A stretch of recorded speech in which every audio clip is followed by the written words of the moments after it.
All right, so our next unit is going to be over economics. You hear the word economics, what do you think it means, or what do you think economics is? Of course, like no, not quite history. Who's never heard the word economics before? Okay, so most of us have heard it, but it sounds like we don't know what it means. Okay, what's that, Logan? Nope, not quite. Not quite. All right, so let's make this as simple as possible. Economics is simply making products and spending money. Now, there's a lot more to it than that, but that's pretty much the core of it. Okay, it's how money is spent, how products are made, that kind of stuff. How products get around from person to person, or services get around from person to person. Okay, it's simply how we spend our money. Okay, so there are three main types of economies.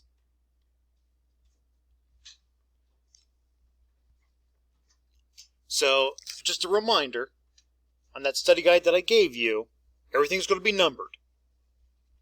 On the back is where you're going to write the stuff here in the yellow. And before you panic and freak out, this is probably the most you'll ever write on one slide all school year. Okay, I know it's a lot up there. But like I said, this is probably the most writing you'll do on one slide all year. Alright, so we have three main types of economies that we'll talk about.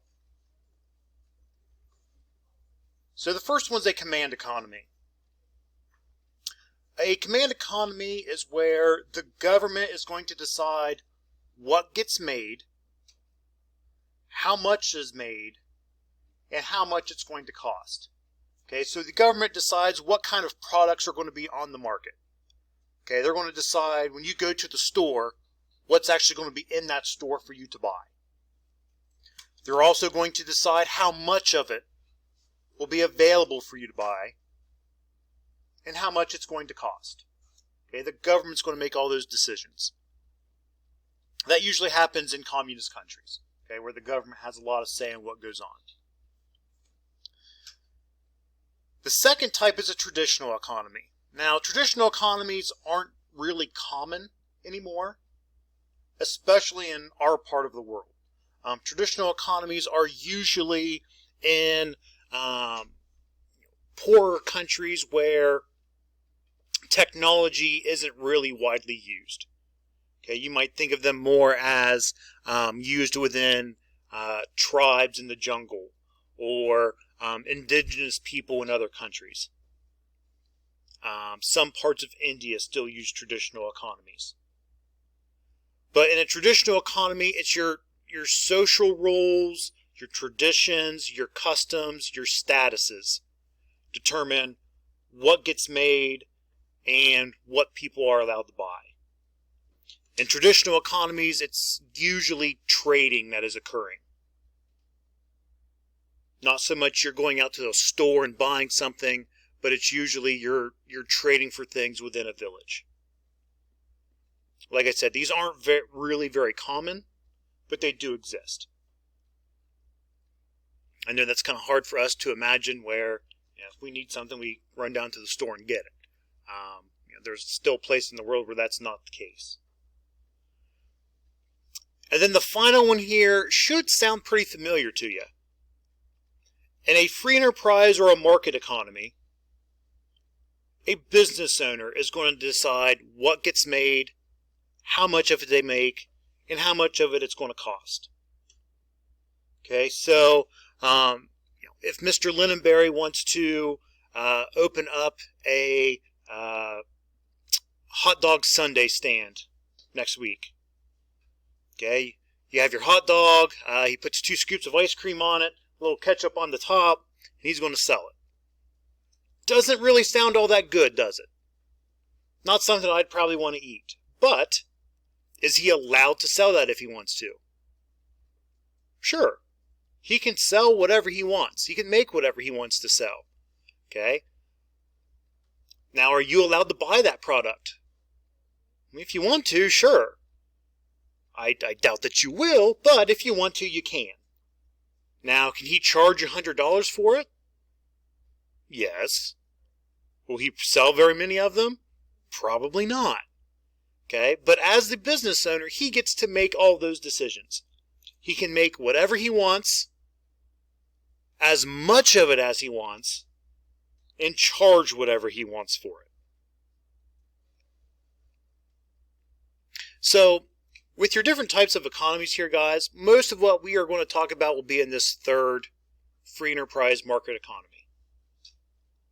Now, this is kind of where, I'll tell you right now, this unit's probably one of my favorites, because for you guys, it's something that you're going to notice and you're going to use right away.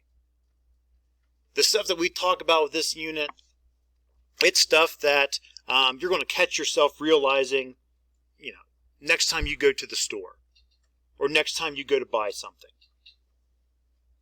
A lot of the stuff that we talk about in social studies or history, okay, it's stuff that's, either happened a long time ago or it's stuff that, you're not going to use for a couple more years. With economic stuff, you're going to use it right away.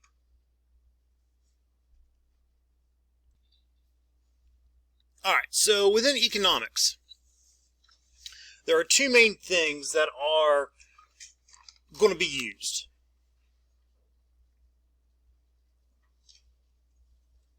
Throughout economics, we use goods and services. So, anything that you guys buy, okay, or you spend your money on, it's going to be one of those two things. You're either buying a good or you're buying a service. The difference is that a good is an object. Okay, it's any object that you can buy to satisfy a need or a want.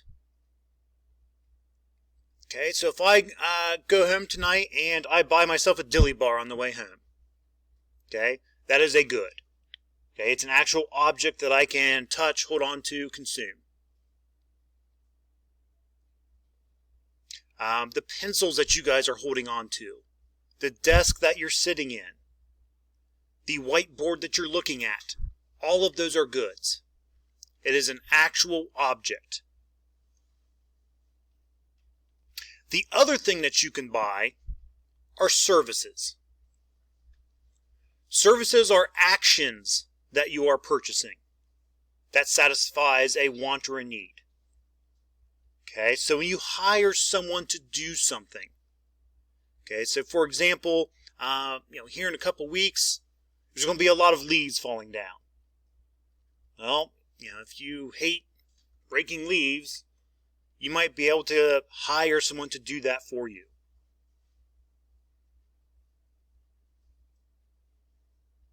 When I hire someone to rake my leaves, is there an actual object that I have when he's finished? No. He just performed a service for me. If Mr. Smith hires me to go mow his yard, okay, I perform a service for him. Okay, when I'm finished mowing his yard, does he have a new object that he can hold on to and have? No. But he has something done that he wanted or needed done. Okay, so services are those actions that you buy.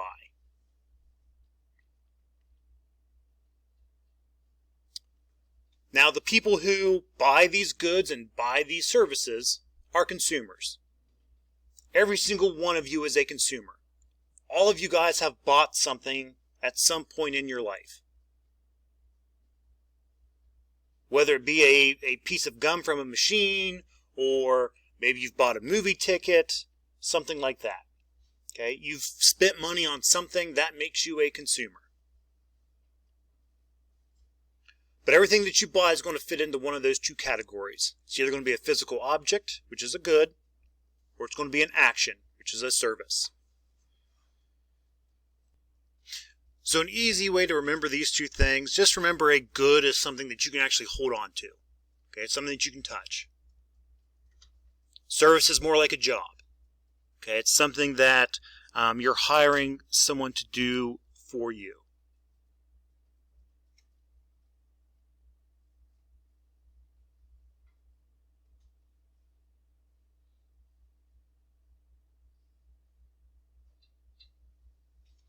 So if I buy a taxi ride, okay, if let's say I don't feel like driving home today, I'm just too tired, so I'm gonna call an Uber. Okay, that Uber takes me home, drops me off. Okay, I paid money. Cost me $10 for the ride. Do I get to keep the car?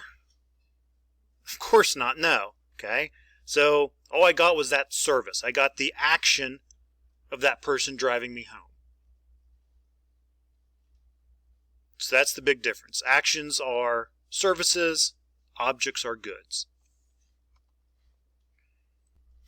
Alright, so our last two things for today are going to be pretty big ones. Not so much as what you write, but they're pretty important. So, in economics, we'll talk a lot about supply and demand. Supply and demand are big because anything that you guys ever buy are going to be affected by these two things. I don't care if you're talking about something that's relatively cheap like a stick of gum or something really expensive like a car. The price of anything will be affected by the supply and demand. We'll talk a lot about these two in the next coming days. But the supply is simply how much of an item or a service is available to buy. And then demand is simply how much of that item or service is actually wanted.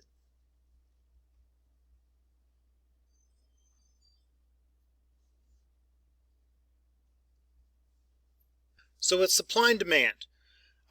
Let's do a quick example of this. So let's say that Mrs. Fulkerson is she created pickle flavored chewing gum. Now, quick show of hands, how many of you guys want a big old piece of pickle flavored chewing gum? More than I thought. 1, 2, 3, 4, 5, 6, 7 of you. 8 of you? Ooh, gross. Okay. So about half of you would like to have some pickle flavored chewing gum.